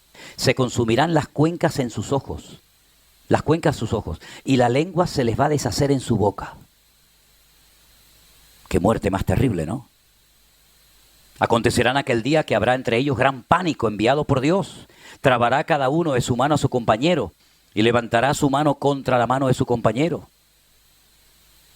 También dice que los mulos, los caballos, los camellos, versículo 15, también morirán de esta manera. Y los que sobrevivieren de las naciones, los que vinieron contra Jerusalén, tendrán que subir de año en año para adorar al Rey, a Jehová de los ejércitos, y celebrar la fiesta de los tabernáculos.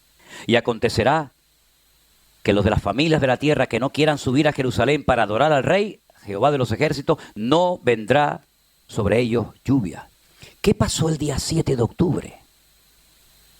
Porque dice que cuando el Señor venga, los que se salvaron, que se quedaron en la tierra, que sobrevivieron de la batalla de Armagedón, etcétera, etcétera, tendrán que subir todos los años a Jerusalén a celebrar la fiesta de los tabernáculos y a darle honra y gloria y culto al Señor.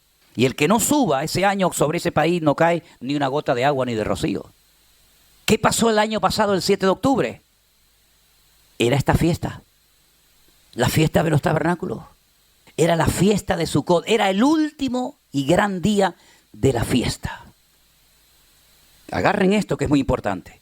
El día 7 de octubre del año pasado se estaba celebrando la Simchat Torah.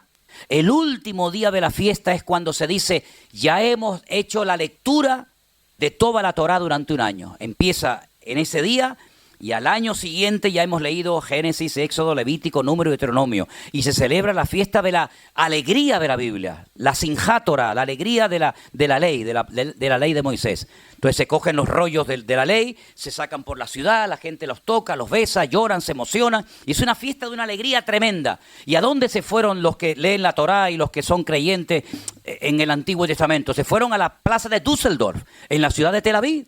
Y vinieron judíos de todas partes del mundo a celebrar la Simchat Torah, la fiesta más alegre del año. Y vino una señora de Alemania y quería ir a la plaza de Düsseldorf porque allí montan como una especie de plataforma los judíos y allí oran y allí le dan gracias al Señor por su palabra. Bueno, ellos siguen el Antiguo Testamento, pero bueno, hay que respetar, ¿no? Y allí estaban y de repente apareció una turba de judíos, muchos de ellos con la banderita de 7 colores. Interrumpieron el acto y dijeron, no, aquí no se viene a orar ni a leer la Biblia. Esta es una ciudad laica. Y aquí no le vamos a permitir a ustedes, los religiosos, que vengan aquí a orar a Dios de Abraham, de Isaac y de Jacob. Aquí no vamos a permitirle eso. Y esta señora que vino a Alemania dijo, nunca creí que en mi país, gente de mi país me atacara y me prohibiera leer la Biblia en público y orar. Eso fue una semana antes del ataque del 7 de octubre. Una semana después, esos que interrumpieron el acto de oración y de lectura bíblica en la plaza de Düsseldorf, en Tel Aviv, habían llenado toda la plaza con las fotografías y con las velas de todos los que habían matado en los kibbutz del sur. Qué paradojas tiene la vida, ¿no? ¿Te molesta que se lea la Biblia en público? ¿Te molesta que se ora? ¿Tienes que interrumpir un acto de tu gente, de tu pueblo, de tu cultura? Pues a la semana siguiente estaban recordando a los que habían fallecido en ese lugar. Qué tremendo, ¿no? Qué triste, ¿no? Qué triste. Cuando yo en diciembre del año pasado decidí irme, la guerra había empezado en octubre, yo decidí irme en diciembre a ver cómo estaba aquello y mi objetivo era irme al sur, pero lo más posible al sur para hablar con soldados, para hablar con gente que había perdido hijos, padres, sobrinos, nietos, y me fui por todos los kibbutz. Contactamos con un soldado que estaba en Gaza peleando y vino y nos recogió a través de un pastor, hicimos el contacto y fuimos visitando kibbutz por kibbutz, fui entrando a las habitaciones, vi, bueno, cosas tremendas, me llevaron a una explanada donde había miles de coches, todos los que estaban en la famosa fiesta de Nova, todavía estaban sacando los restos, llenando bolsas de plástico de dientes, de cabezas, de ojos, de troncos, de manos, de cantidad de cosas, y allí estábamos nosotros viendo todo aquel panorama. Y resulta que en una gasolinera paramos a poner gasolina al coche y me encuentro a un muchacho, me acerco a él y entonces él me dice, hablas español, ¿de dónde eres? Y empezamos a hablar. Él había ido a las Islas Canarias a hacer un reportaje del volcán que tuvimos no hace mucho tiempo en la isla de La Palma, conocía muy bien aquello. Entonces empecé a hablarle, él era periodista, se iba al sur a hacer un reportaje. Y le dije, oye, te quiero hacer una pregunta, si no quieres no me la respondas. ¿Es verdad que todos o casi todos los habitantes de los kibbutz, esas granjas comunitarias que fueron atacadas son ateos? ¿Es verdad? Me dice, más del 85% de los que vivimos en los kibbutz no queremos saber nada de religión, ni de Biblia, ni de Dios, ni de nada. Él me dio sus motivos, se extrañó de que le hiciera ese tipo de preguntas. ¿Cuántas sinagogas quemaron en el sur? ¿Cuántos rollos de la Biblia quemaron en los kibbutz del sur? Ni uno, porque eran la mayoría ateos. ¿Saben a lo que se dedicaban los que vivían en esos kibbutz? A ayudar a los palestinos, a los primos, como yo les llamo, llevándolos a hospitales, dándoles escuela. Uno de ellos hizo todo un sistema de regadío con unas tuberías tremendas para que pudieran tener agua potable. Las escarbaron, las sacaron y las convirtieron en cohetes, las convirtieron en misiles. 11.000 de ellos trabajaban en las comunidades agrícolas y ganaderas del sur. Ellos se llevaron toda la información, los planos, el nombre de las calles, cuánta gente había en cada casa, incluso si había algún animal, algún perro, algún gato, algún anciano, algún niño. Y se lo llevaron a los que luego después atacaron y sabían dónde tenían que ir. Aquí había una familia, aquí había un niño, aquí había un perro, aquí había aquí había el otro. Es decir, fue algo realmente terrible, pero esto es simplemente un botón de muestra de cómo el país más protegido de la tierra, con el sistema más sofisticado tecnológicamente hablando de seguridad, fue atacado y fue humillado en unas pocas horas. Y 3.000 de esas personas se metieron dentro de Israel. Y déjeme que le diga algo, y nos lo dijeron allí ellos. Ellos no sabían que iba a haber una fiesta nova en el desierto.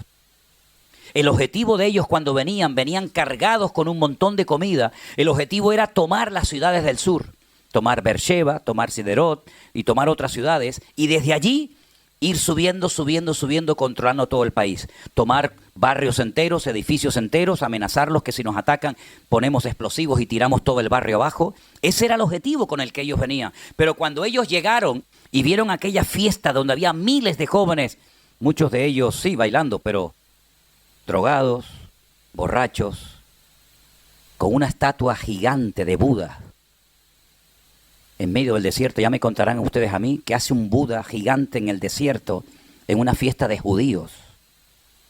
Cuando ellos llegaron dijeron, uy, esto es un regalo. Y en cierto sentido fue lo que los paró de poder entrar a las grandes ciudades. Se dedicaron al tiro al blanco. Comenzaron a disparar a diestra y a siniestra.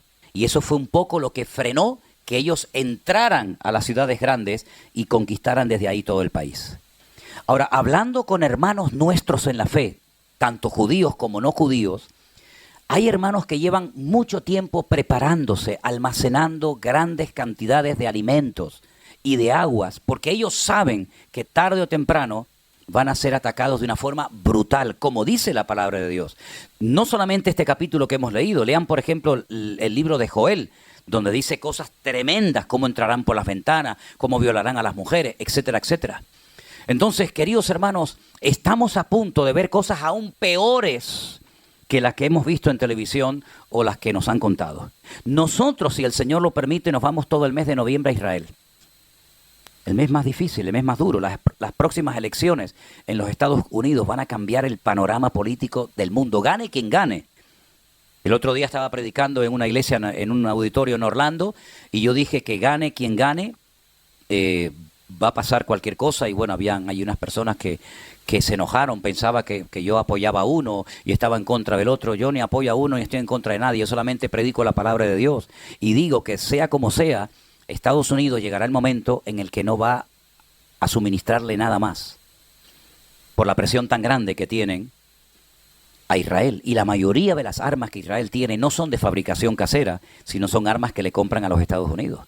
Ya, por ejemplo, ayer el presidente de España, que es un inútil, terrible, es un demonio, y lo he dicho así abiertamente, me da igual, es un demonio terrible, es un instrumento del diablo en estos tiempos finales, ya dijo que a Israel no hay que darle armas. Si no me das armas, pues lo que estás diciendo es que me maten.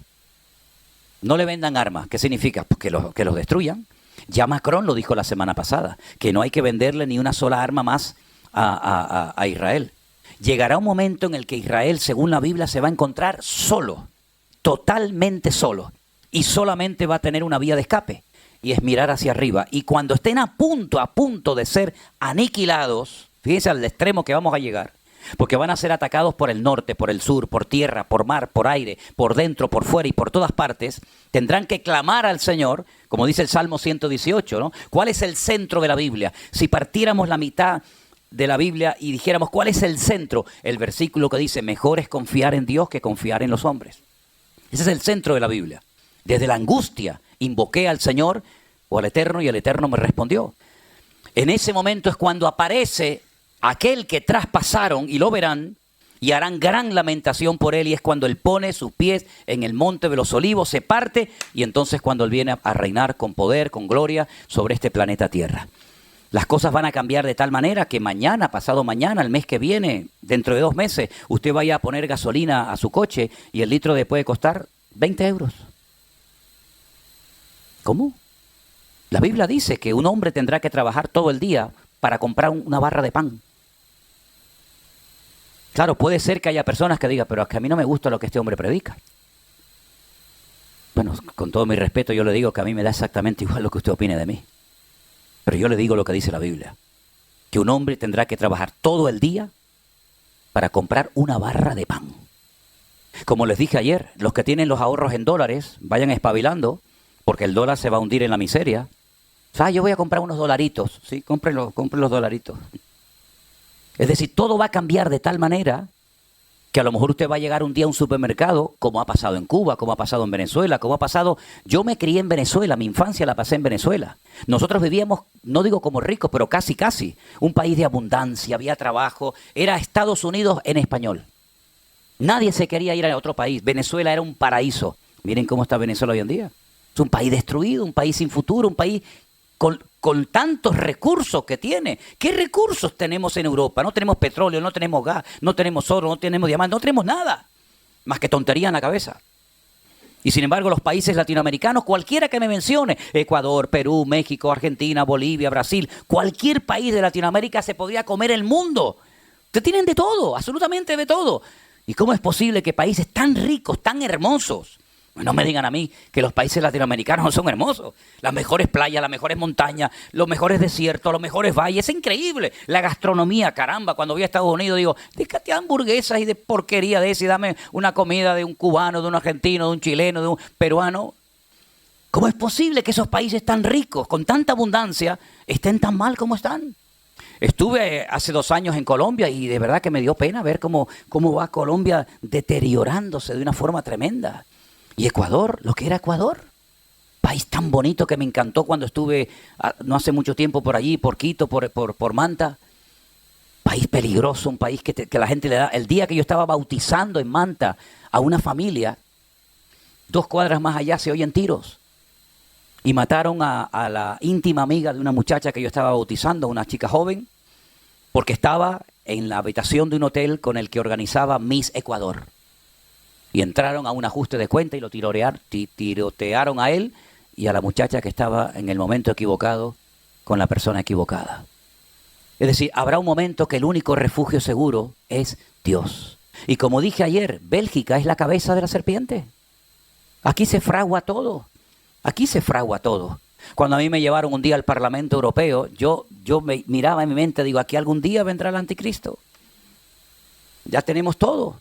Europa, que fue un continente que se ha enfrentado 2 veces en 2 guerras mundiales brutales, donde han muerto millones y millones de personas. Hoy en día se sientan juntos, comen juntos. Yo me acuerdo cuando viajamos por Europa, en un país era el franco, el otro era la lira, en otro era no sé qué. Hoy en día ya no hay ni fronteras, que para mí me parece algo terrible, que no haya fronteras, porque eso está bien para los buenos, pero también está muy bien para los malos.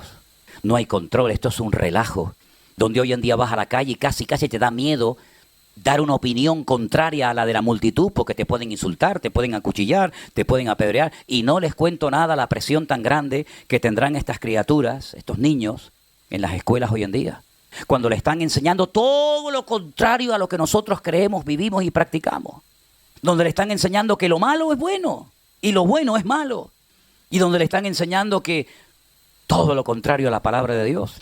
Por eso, en el momento en el que usted pueda hacer una buena compra de comida, hágala, hermanita. Que no pasa nada, ahí tiene la comida, no pasa nada. Pero si un día usted va al supermercado y no hay comida, dicen hace ya muchos años que Europa va a sufrir un apagón de corriente eléctrica brutal. Porque estamos abusando tanto de la electricidad que llegará un momento que se va a colapsar el sistema en toda Europa. Si no hay electricidad, no puede subir en ascensor. Las bombas que generan el agua para subirla a donde usted vive no van a subir agua. Hermanos, no es cuestión de tener miedo, es cuestión de ser prudentes. Porque déjeme que le diga algo y ahora voy a dar lugar por si hay alguna pregunta, ¿sí? Miren, escuchen una cosa. El Señor le dijo a Noé, prepárate, prepárate, prepárate. Va a pasar esto, esto y esto. Noé podía haber dicho, bueno. Noé se preparó. Pero una pregunta, ¿quién metió la comida dentro del arca? ¿Fueron los ángeles? ¿Fue Dios el que la preparó? Dios le da la palabra a su siervo. Su siervo se la enseñó a sus hijos. Logró involucrar a sus hijos en la obra. Y a las mujeres de sus hijos. Gloria a Dios. Pero la gente se burló de Noé. Pero cuando llegó el diluvio, Noé no pasó hambre. Noé no pasó frío. Noé no pasó sed. Porque él estaba perfectamente preparado. ¿No estará hablando el Señor en estos tiempos de que tenemos que estar preparados? ¿Para qué seguimos comprando ropa que no te la vas a poner nunca? Más ropa y más camisas y más pantalones, pero con la edad que tienes, mijo, ¿tú te crees que vas a gastar lo que tienes? 50 vidas te van a hacer falta para gastar los zapatos que tienes. ¿Cuántos zapatos necesitas para vivir? 50 pares. Yo nunca me olvidaré cuando un año fuimos a Israel y dormimos la noche anterior en Barcelona y había un muchacho que durmió conmigo en la habitación y entonces él estaba preparando toda la maleta para viajar conmigo y yo estaba así en la cama mirando a este, ¿no? Todo dobladito, todo tal. Entonces sacó, no sé cómo lo llaman, a las zapatillas de deporte, las playeras, ¿cómo lo llaman? Los zapatos de deporte, los tenis. Sacaba los tenis amarillos, ponía así, los tenis verdes, los tenis rojos, los tenis negros. Y yo le dije, una pregunta, hermano, ¿tú a dónde vas? No, voy a Israel contigo. Digo, ¿y para qué te llevas 6 pares de tenis? No, porque los rojos me quedan bien con este pantalón. Y los verdes me quedan bien. Digo, mira, hazme el favor, tira todo eso, te pones lo que lleva y uno más dentro. Tanto tenis, tanta camisa, tanto pantalón, tanta corbata, tanto para tanto, si no vas a gastar en toda tu vida, ni en 20 vidas más. Pero hay gente que tiene como esa cosa de, ay, vienen las rebajas de verano, y vienen las rebajas de invierno, y viene el Black Friday, y venga a comprar, y lo que tienen que comprar no lo compran. Entonces no te quejes el día de mañana cuando vayas al supermercado, como pasó en Venezuela, y no tenían ni papel higiénico. No tenían nada. Y hay lugares hoy en día que ni con dinero, y hablo por ejemplo de Cuba, que ni con dinero ya puedes comprar cosas indispensables para la vida. No, es que vivimos en Europa, nosotros somos diferentes. Ya. Eso también decían los venezolanos cuando dijeron, a nosotros nunca nos va a pasar lo que les pasó a los cubanos. Y Cuba era un paraíso, hermanos. Cuba era un lugar maravilloso donde fueron mis bisabuelos en un barco de vela. Y llegaron a Cuba y tenían trabajo mis abuelos, mi abuelo. Y después se fueron a Venezuela porque eran países maravillosos, donde se ganaba dinero y se vivía de maravilla. Y sin embargo después tuvieron que venirse con lo opuesto, prácticamente, para salvar la vida. Entonces la vida puede dar tantos cambios. Miren, hermanos, Irán ha amenazado a los países limítrofes, como por ejemplo Arabia Saudita, y ha dicho, si nos atacan a nosotros y no podemos vender nuestro gas y nuestro petróleo, que podrían vivir como maravilla los persas, los iraníes, vamos a atacar a Arabia Saudita, vamos a atacar a Kuwait, vamos a atacar a todos los países para que todo el mundo se quede sin gas y sin petróleo. Imagínense al punto que hemos llegado. Porque hoy en día es mucho más que amenazas. Antes se peleaba con palos y piedras. Después se pasó a la espada. De la espada se pasó a la dinamita. De la dinamita se pasó a los bazocas, a los tanques de guerra y a los aviones. Pero ya hemos llegado al límite, ya no hay más. Albert Einstein dijo, si hay una tercera guerra mundial, la vamos a tener que terminar peleando con palos y piedras. Porque nos vamos a matar y nos vamos a destruir a todos. Entonces la única protección segura es nuestro Dios. No son tus ahorros, no es tu casita. Nuestra seguridad está en el Señor. No hay tiempo que perder, hay que buscar más de Dios. Y termino diciendo lo que dije anoche, por si no lo saben. Arriba, en el monte Moriah, donde estaba el templo de Jerusalén, hoy en día no hay templo, ya eso lo saben, ¿no? Hay una cúpula enorme que se llama la cúpula de Omar.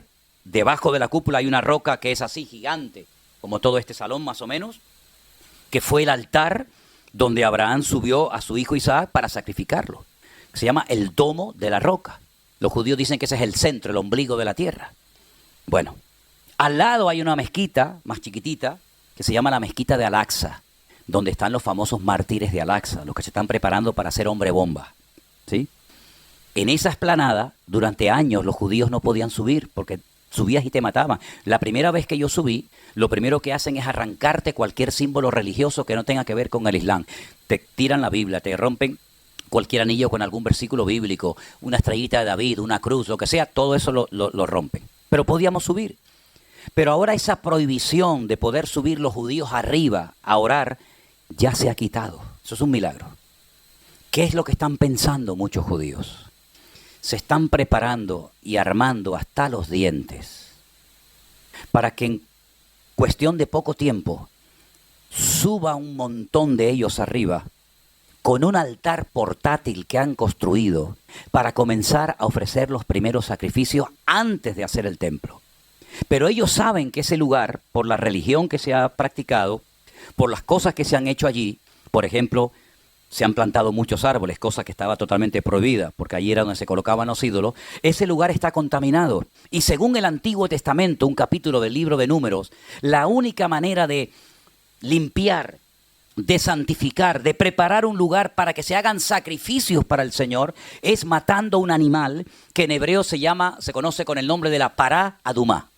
Una vaca colorada o roja o pelirroja, llámenlo como quiera, una vaca que no puede tener ni un solo pelo negro o blanco o de cualquier otro color, tiene que ser perfecta. De hecho, hasta la examinan con lupa para ver si hay un solo pelo, ya no sirve. Ya tienen 3 perfectas, preparadas para ese momento.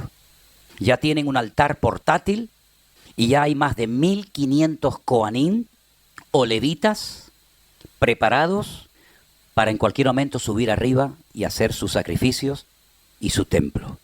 Cuando a mí me dan esta información hace una semana o 10 días desde Jerusalén, un judío ortodoxo, pero creyente, yo le digo, se va a armar una terrible. Dice, a mí me propusieron el poder subir armado para tomar posesión de ese lugar y me negué. Porque como me dijo él a mí, las armas de mi milicia no son carnales, sino poderosas en Dios.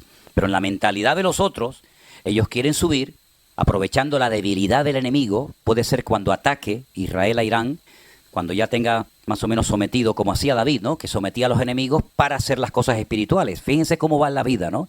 Yo someto a los filisteos, a los amorreos, a los cananeos, a los moabitas, y entonces mi hijo puede levantar el templo. ¿Qué es lo que está haciendo Benjamín Netanyahu? Someter a Hamás, someter a Hezbollah, someter a Irán, someter a los hutíes, someter a los enemigos para decirles, ahora venga, suban para arriba y construyan el templo. A ver quién va a subir arriba a meternos manos nosotros.